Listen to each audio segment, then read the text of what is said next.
कमर से भी ज्यादा तुझ में डूबूं, यही है ख्वाहिश मेरी।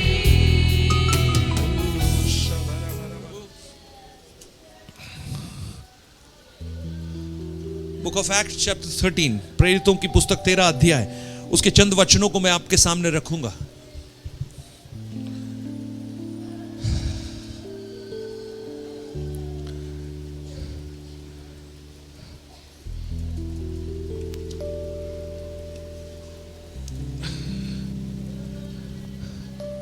Be in the presence of God, उस आत्मा की उपस्थिति में हम बने रहे हैं।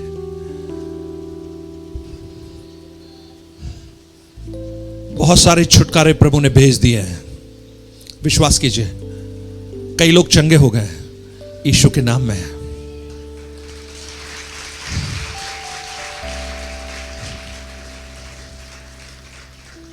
प्रभु ने कहा जब तुम प्रार्थना करो तो ये विश्वास कर लो कि जिस बात के लिए तुम प्रार्थना कर रहे हो वो तुम्हारे लिए मानो हो गई है। अब चंगाई के लिए प्रार्थना मत कीजिए, चंगाई मिल गई इसके लिए प्रभु को धन्यवाद दीजिए।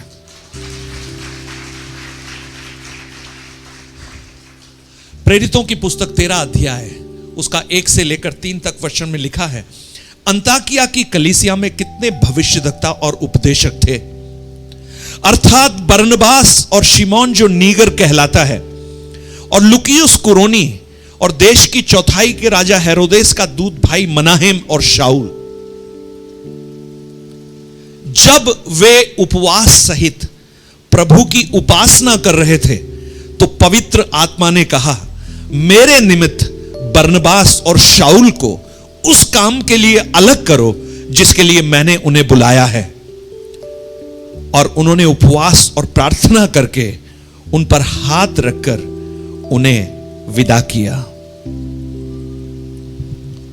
एक कलीसिया जिसका नाम अंताकिया की कलीसिया है। प्रेरितों की पुस्तक 11 अध्याय में उस कलीसिया के प्रारंभ को आप देख सकते हैं। इस कलीसिया की स्थापना ना तो पतरस ने की, ना यूहन्ना ने की, ना पौलुस ने, जो शाऊल है उसने की। लेकिन इस कलीसिया की स्थापना उन विश्वासियों ने की जो यरूशलेम में महान सताव के द्वारा सताए जाने के कारण वहां रुक नहीं पाए और यरूशलेम को छोड़कर भाग गए और तितर बितर होकर रहने लगे। उनमें से कुछ लोग अंताकिया पहुंच गए, घर से बेघर। सताव जब बहुत बढ़ गया, उनका घर छूट गया, उनके मित्र छूट गए, उनके रिश्तेदार छूट गए। बेघर होकर वो टेंटों में रह रहे होंगे, कहां रह रहे होंगे मुझे नहीं मालूम। चाहे कहीं भी रहें, उनके मुंह से यीशु का नाम अलग नहीं हुआ। Praise the Lord. आज शायद ये हमारे लिए एक संदेश है। सताव कितना भी बढ़े, चाहे कहीं भी हम पहुंच जाएं, लेकिन यीशु का नाम अपने हृदय से हटने मत दीजिए। उसको होंठों से हटाइए मत, बोलते रहिए, कहते जाइए। और जब ये लोग उस देश में वहां के लोगों से मिले, उन्होंने यीशु का वचन उन्हें सुनाया। जब उसकी मूल भाषा को हम पढ़ते हैं, उन्होंने कोई सुसमाचार की डिग्रियां हासिल नहीं की थी, उन्होंने कोई बाइबल कॉलेज में पढ़ाई नहीं किया था, बस उन्होंने यीशु का नाम सुना और जो उनको आता था वो अपने रोजमर्रा के काम करते करते उन लोगों को बताना शुरू किया। और उनमें से बहुत से लोगों ने यीशु के वचन को सुना सिर्फ नहीं, विश्वास किया और प्रभु के पीछे चलने लगे। और ऐसे एक कलीसिया की स्थापना हुई जिसको अंताकिया की कलीसिया कहते हैं, यानी विश्वासियों के द्वारा कलीसिया की स्थापना। Praise the Lord. मेरी प्रार्थना है इस उपवास प्रार्थना के बाद यहां बैठे हुए विश्वासी अपने अपनी जगहों पर जाकर बहुत सारी कलीसियाओं की स्थापना करना प्रारंभ करें। मैं आपको कहूं, चरवाहा भेड़ों को संभाल सकता है, लेकिन भेड़ें ही भेड़ों को पैदा करती हैं। Praise the Lord. आपका काम है। अंताकिया की कलीसिया बन गई, अंताकिया की कलीसिया बढ़ने लगी। कोई पासबान नहीं है, कोई अगवा नहीं है उनका।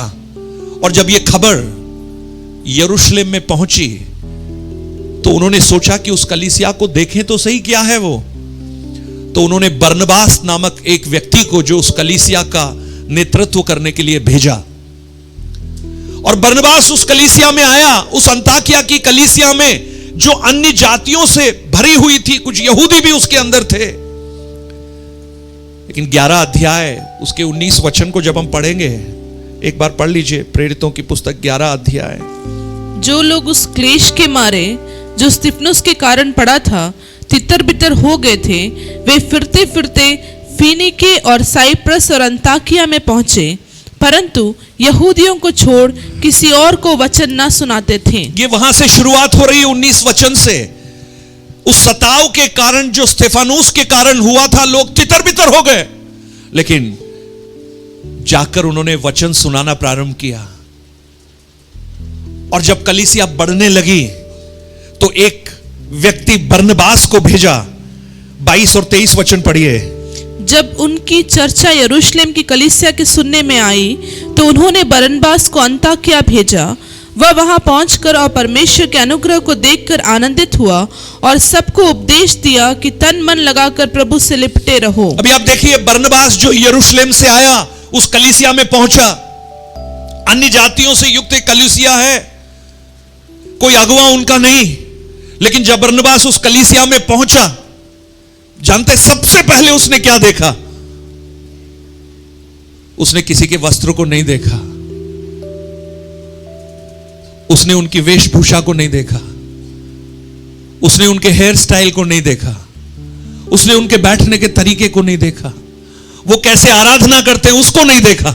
लेकिन बरनबास जब वहां पहुंचा, उसने परमेश्वर के अनुग्रह को उन लोगों के अंदर देखा। Praise the Lord. प्रियो, ये परमेश्वर का अनुग्रह है कि आज हम और आप उस परमेश्वर की कलीसिया में बैठे हैं। उस परमेश्वर का अनुग्रह है। और ये कलीसिया जब बढ़ी, उसके बाद पौलुस वहां पर पहुंचा। इन दोनों ने मिलकर 2 वर्ष तक वहां पर सेवकाई की। कलीसिया बहुत बड़ी हो गई। और 13 अध्याय में हम देखते हैं, जब कलीसिया बड़ी हुई, उन्होंने उपवास किया, प्रार्थना किया। आज हम भी उपवास कर रहे हैं, प्रार्थना कर रहे हैं। परमेश्वर के वचन में उपवास के बारे में पुराने नियम से ही लिखा गया है। प्रभु यीशु ने मत्ती रचित सुसमाचार 6 अध्याय में 3 बातों के बारे में खास तौर से कहा। यीशु ने सिखाया प्रार्थना कैसे नहीं करनी चाहिए, यीशु ने कैसे करनी चाहिए यह भी सिखाया। यीशु ने सिखाया दान कैसे नहीं देना चाहिए, लेकिन यह भी सिखाया दान कैसे देना चाहिए। यीशु ने यह भी सिखाया कि उपवास कैसे नहीं करना चाहिए, लेकिन कैसे करना चाहिए यह भी सिखाया। यीशु ने कहा, जब तुम प्रार्थना करो तो कपटियों के समान सड़कों पर और चौकों पर खड़े होकर ऊंची आवाज में प्रार्थना मत करो, जो लोगों को दिखाने के लिए प्रार्थना करते हैं, लेकिन अपने कमरे की भीतरी कोठरी में जाकर दरवाजा बंद कर कर प्रार्थना करो, जिससे तुम्हारा स्वर्गीय पिता तुम्हारी प्रार्थना को सुनकर तुम्हें उत्तर दे। यीशु ने कहा, जब तुम दान दो तो दाहिना हाथ अगर देता है, बाएं हाथ को मत पता लगने दो। दान इसलिए मत दो कि लोग देखकर तुम्हें दानी समझे, वो अपना प्रतिफल पा चुके हैं। लेकिन जब तुम्हारा दाहिना हाथ दे, बाएं हाथ को पता मत लगने दो, परमेश्वर को पता लगेगा और वो उसका प्रतिफल जरूर देने वालों को देगा। और जब उपवास करो तो कपटियों के समान मत करो, सिर झुकाकर मत चलो, टाट ओढ़कर मत चलो। यहूदियों की परंपरा होती थी, वो जब उपवास करते थे वो टाट ओढ़ते थे, राख मलते थे। लेकिन यीशु ने कहा, जब तुम उपवास करो सिर पर तेल मलो, तुम्हारा चेहरा खिला हुआ हो। कोई अगर पूछे, बहन कमजोर क्यों दिख रही हो, तो ये मत बोलो मेरा उपवास था, लेकिन तुम्हारा स्वर्गीय पिता जाने कि तुम उपवास में हो। और यहां कलीसिया उपवास कर रही है। जहां भी उपवास और प्रार्थना मिली है, परमेश्वर ने अद्भुत काम किए हैं। Praise the Lord. आप विश्वास करते हैं ये उपवास और प्रार्थना आपके जीवन में एक अद्भुत काम करने जा रहा है? आप विश्वास करते हैं क्या? आमीन। लेकिन उपवास के बारे में मैं आपको कहूं, कुछ लोग जानते हैं क्या सोचते हैं, एक समय का खाना छोड़ दिया, एक लंच छोड़ दिया, एक डिनर छोड़ दिया, उपवास हो गया। उपवास कोई भूख हड़ताल नहीं है। ध्यान से सुनिए, भूख हड़ताल राजनीतिक पार्टियां करती हैं या वो लोग करते हैं जिनको कुछ बातें मनवानी होती हैं। लेकिन उपवास वास्तव में क्या है? उपवास वो है जब हम अपनी प्रायोरिटीज को, अपनी प्राथमिकताओं को छोड़कर परमेश्वर को अपनी प्राथमिकता बनाए हैं। हमारी प्राथमिकता भोजन सबसे बड़ी प्राथमिकता होती है। सुबह से भूख लगना शुरू हो जाती है। लेकिन जब हम उपवास कर कर यह निश्चित करते हैं, प्रभु हम खाली पेट रहेंगे, तो मानो हम प्रभु से यह कह रहे हैं, प्रभु हमें भूख तो है, लेकिन भूख भोजन की नहीं, लेकिन तेरे आत्मिक भोजन की है जो स्वर्ग से आता है। और जब हम उपवास करें, इस वचन को जब आप पढ़ेंगे, उसके दूसरे वचन में, 13 अध्याय के दूसरे वचन में लिखा है, हिंदी में लिखा है, वे उपवास सहित प्रभु की उपासना कर रहे थे। परंतु इंग्लिश में सही लिखा है, उसका जो सीक्वेंस थोड़ा बदल गया, when they were ministering to the Lord with fasting। जब वो प्रभु की उपासना कर रहे थे उपवास के साथ, यानी उपवास में उपासना पहले है, आराधना, प्रार्थना, परमेश्वर का वचन, ये उपासना के अंग हैं, उसके भाग हैं। जब हम उपवास करते हैं, अन्य दिनों से अधिक परमेश्वर के वचन को हम पढ़ें। जब हम उपवास करते हैं, अन्य दिनों से अधिक आराधना हम करें। जब हम उपवास करते हैं, अन्य दिनों से अधिक प्रार्थना हम करें। जब हम उपवास करते हैं, अपनी इच्छाओं को पूरी ना करते हुए उनको साइड में रखकर परमेश्वर की इच्छाओं की पूर्ति के लिए हम प्रभु से प्रार्थना करें। एक उपवास में प्रार्थना, परमेश्वर का वचन और आराधना, यह सम्मिलित होना चाहिए। दूसरा, जब वो ऐसा कर रहे थे तो जानते क्या हुआ? पवित्र आत्मा ने बोलना प्रारंभ किया। उपवास हमें एक ऐसी पोजीशन में लेकर आती है जहां हम परमेश्वर की उस आवाज को अच्छे से सुन पाते हैं।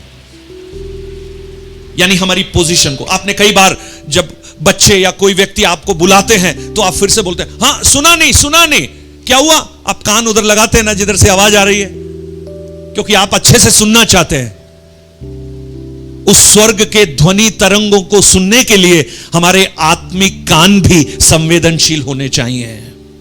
और उपवास हमें उस दिशा में मोड़ता है। मुझे मेरे बचपन की एक घटना याद आ रही है। हम लोग जिस गांव में रहते थे, हमने टीवी खरीदा। पुराना टीवी होता था, वो शटर लगाते थे उसमें, लेकिन जितना बड़ा टीवी होता था उससे बहुत बड़ा एंटीना होता था, 60 फुट का एंटीना। अब टीवी तो चला दिया। टीवी चलाने के बाद में कई बार जब ऑन करते थे तो कुछ नहीं आ रहा है उसमें, तो फिर 2-3 लोगों को खड़ा करते थे, बोले जाओ ऊपर जाओ, छत पे जाकर क्या करता था वो एंटीना को घुमाता था। और नीचे से एक लड़का खड़ा होकर बोलता था, हाँ ठीक है बस मत घुमाना, ठीक आ गया। आप लोगों ने शायद पता नहीं देखा कि नहीं देखा। यानी जब तक वो एंटीना उस पोजीशन में नहीं आएगा, वो उस वेव्स को, उस तरंगों को ग्रहण नहीं कर पाएगा। प्रियो, उपवास हमें परमेश्वर की आवाज को सुनने की दिशा में लेकर आता है। मेरी प्रार्थना है जब आप यहां उपवास कर रहे हैं, आप में से बहुत से लोग परमेश्वर की आवाज को सुनना प्रारंभ करें। आप प्रभु से कहें, प्रभु मैं संसार की आवाज बहुत सुनता हूं। आप बहुत सारी आवाजों को सुनते होंगे। आजकल हमारे हाथ में एक बहुत अच्छी सी चीज और मिल गई है। क्या है उसका नाम? हर समय वही सुनते हैं, पता नहीं क्या क्या सुनते, ये सुनते, वो सुनते, यहां सुनते, वहां सुनते। लेकिन प्रभु से कहिए, प्रभु ये सब हटाकर हम आपसे सुनना चाहते हैं। आप बोलेंगे, मैं हमेशा बोलता हूं उपवास में खाना तो छोड़ो ही छोड़ो, एक चीज और छोड़ दो, मोबाइल भी छोड़ दो। ई फास्टिंग करो, ई फास्टिंग, इलेक्ट्रॉनिक फास्टिंग। आजकल इलेक्ट्रॉनिक का जमाना है हर तरफ। ई फास्टिंग, प्रभु हम अगले 4 दिन सोशल मीडिया से कट ऑफ हो जाएंगे। मैं आपको कहूं, आप ये निर्णय लीजिए, स्वर्ग का पिता आपसे बात करना प्रारंभ करेगा। Praise the Lord. तो उपवास हमें उस स्वर्ग की आवाज को सुनने में मदद करता है, उस दिशा की ओर हमें मोड़ता है। और जानते हैं उपवास क्या करता है? उपवास हमें परमेश्वर की इच्छा को जो हमारे लिए है उसे प्रकट करता है। देखिए तीसरे वचन में क्या लिखा है। तीसरे वचन में लिखा है, पढ़िएगा तीसरा वचन। जब उन्होंने उपवास और प्रार्थना कर रहे थे और उन पर हाथ रखकर उन्हें विदा किया। उसका दूसरा वचन, सॉरी। जब वे उपवास सहित प्रभु की उपासना कर रहे थे तो पवित्र आत्मा ने कहा मेरे लिए बरनबास और शाऊल को उस काम के लिए अलग करो। मेरे लिए बरनबास और शाऊल को उस काम के लिए अलग करो जिसके लिए मैंने उन्हें बुलाया है। यानी उपवास क्या करता है? हमारे उद्देश्य को नहीं, लेकिन परमेश्वर का उद्देश्य जो हमारे लिए है उसको हम तक रिवील करता है, हम पर प्रकट करता है। अब देखिए पौलुस और बरनबास ये दोनों सेवा कर रहे हैं, सेवा बहुत बढ़ रहा है, लोग जुड़ रहे हैं उसके अंदर, लेकिन पवित्र आत्मा जानते हैं क्या बोलती है? ये वो कार्य नहीं है जो मैं इनसे करवाना चाहता हूं, इनके लिए मैंने कुछ और काम सोचा है। अरे अपने आप को सीमित मत कीजिए, अपने आप को पौलुस और बरनबास सीमित मत करो। तुम्हारे लिए बड़ी बड़ी मिशन यात्राओं का प्रबंध प्रभु ने किया है और तुम वहां सीमित हो, लेकिन मेरी प्रार्थना है प्रभु कुछ लोगों से स्पेसिफिकली बात करे, उनके उद्देश्यों को परमेश्वर इस उपवास की प्रार्थना में उनके लिए कहना प्रारंभ करे, जिससे परमेश्वर की महिमा हो सके। प्रभु की आवाज जो प्रभु आपसे चाहता है वो आप सुने। और फिर उसका दो ही वचन फिर से पढ़िए एक बार। जब वे उपवास सहित प्रभु की उपासना कर रहे थे तो पवित्र आत्मा ने कहा, मेरे लिए बरनबास और शाऊल को उस काम के लिए अलग करो जिसके लिए मैंने उन्हें बुलाया है। तब उन्होंने उपवास और प्रार्थना करके और उन पर हाथ रखकर उन्हें विदा किया। तब उन्होंने उपवास और प्रार्थना करके उन पर हाथ रखकर उन्हें विदा किया। यानी उपवास उन कामों को जो प्रभु ने हमारे लिए रखा है बताती सिर्फ नहीं, लेकिन उस काम को करने के लिए हमें प्रिपेयर भी करती है, तैयार भी करती है। उपवास में प्रार्थना, वचन और आराधना। आप समझ पा रहे हैं ना बहन लोगों? मेरी हिंदी सही है ना? मैं समझा पा रहा हूं आप लोगों को? भाई लोग आप समझ पा रहे हैं? तो क्या करना है आपको? अधिक से अधिक क्या करना है? अधिक से अधिक क्या करेंगे? प्रार्थना करें, आराधना करें, वो अच्छा है, कितना भला है। तो क्या करना? अधिक से अधिक क्या करना? प्रार्थना करना और आराधना करना और क्या करना? वचन पढ़ना। यशायाह 34:16 में लिखा है, यहोवा की पुस्तक से ढूंढ कर पढ़ो। कुछ लोग बाइबल को बंद करते हैं, आंख को बंद करते हैं, फिर उसके बाद ये वचन मेरा है। नो, ऐसे मत पढ़िए। यहोवा की पुस्तक से ढूंढ कर पढ़ो, उसमें से कोई भी बात पूरा हुए बिना नहीं रहेगी।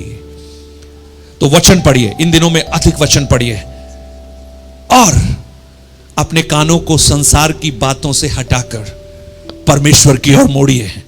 उससे कहिए, प्रभु आई एम हियर, मुझसे बात कर। शामुएल से जब प्रभु ने बोला तीसरी बार, एली ने कहा, इस बार अगर कहे तो बोलना, हां प्रभु मैं यहां हूं, मुझे बोल। आप में से बोलें, प्रभु मैं यहां हूं, मुझे बोल। प्रभु आपसे बात करेगा। उपवास में प्रभु अपनी योजनाओं को आपके लिए जो है वो प्रकट करे। मेरी प्रार्थना है इन 4 दिनों में परमेश्वर की योजनाओं को प्रभु अपने लोगों के ऊपर प्रकट करे और इस उपवास में प्रभु उन कामों के लिए आपको तैयार करे जिसके लिए प्रभु आपको देखना चाहते हैं। Praise the Lord. आंखों को बंद करें, 1 मिनट प्रार्थना कीजिएगा। मैंने आपको कहा ये सारा सेशन पवित्र आत्मा की अगुवाई में है। मेरा कोई योजना नहीं, लेकिन प्रभु जरूर इस कार्य को जानता है। जिस उद्देश्य के साथ प्रभु के दास ने और इस कलीसिया ने इस उपवास प्रार्थना का आयोजन किया है, निश्चित रूप से प्रभु उस उद्देश्य को पूरा करेगा, मैं विश्वास करता हूं। स्वर्गीय पिता, हम आपके चरणों में आते हैं प्रभु। आज इस पहले सेशन में आपकी आत्मा की आवाज हम सुन रहे थे, आपको हम अनुभव कर रहे थे। प्रभु जैसे अंताकिया की कलीसिया उपासना करते हुए उपवास कर रही थी, इसी तरह ये कलीसिया भी आराधना करते हुए उपवास कर रही है। प्रभु जब वो कलीसिया उपवास कर रही थी, पवित्र आत्मा ने उनसे बात किया। प्रभु मेरी प्रार्थना है पवित्र आत्मा बहुत से लोगों से बात करे, बहुत से लोग उसकी आवाज को सुन पाए। और जैसे वो पवित्र आत्मा ने कहा उस कार्य के लिए उन्हें अलग करो, यानी परमेश्वर की आत्मा जो सोचती थी उनके लिए वो प्रकट होना शुरू हुआ। मेरी प्रार्थना है प्रभु कुछ लोगों के जीवन में कुछ बातों को प्रकट करना प्रारंभ कर। कुछ ऐसे लोग जो जीवन के उस चौराहों पर खड़े हैं जहां उन्हें नहीं मालूम कौन सा मार्ग ले, मेरी प्रार्थना है पवित्र आत्मा उनको बताना प्रारंभ करे। कुछ परिवार जो ऐसे मोड़ पर खड़े हैं जिन्हें नहीं मालूम वो कहां जाएं, प्रभु की आत्मा उन्हें बताना प्रारंभ कर। कुछ नौजवान जो अपने भविष्य के प्रति सोच रहे हैं हम क्या करें, प्रभु तेरी आवाज उन तक पहुंचे कि उन्हें क्या करना है। और जैसा भजन 32 के 8 में लिखा है, मैं तुझे बुद्धि दूंगा और जिस मार्ग पर तुझे चलना है तेरी अगुवाई करूंगा। मेरी प्रार्थना है इस उपवास में आप कुछ लोगों की अगुवाई करना प्रारंभ कीजिए और उस काम के लिए लोगों को तैयार कर जिसके लिए आपने उनको बनाया है। प्रभु हम धन्यवाद देते हैं और हम विश्वास करते हैं प्रभु आप हमारे साथ हैं। आगे के सेशंस को भी आप आशीष देना, हर एक को आप बलवंत करना, कोई भी कमजोर ना हो पाए प्रभु जी, किसी को भी शैतान कमजोर ना करें, लेकिन उनके भीतरी मनुष्यत्व को बल पर बल पाते हुए वो मजबूत होते जाएं और आपकी महिमा हम कर सकें। धन्यवाद आपने इस प्रार्थना को सुना, यीशु के नाम से हम मांगते हैं पिता, आमेन आमेन। एक बार हाथ उठाकर ताली बजाकर प्रभु को हम धन्यवाद कीजिए। Praise the Lord, amen.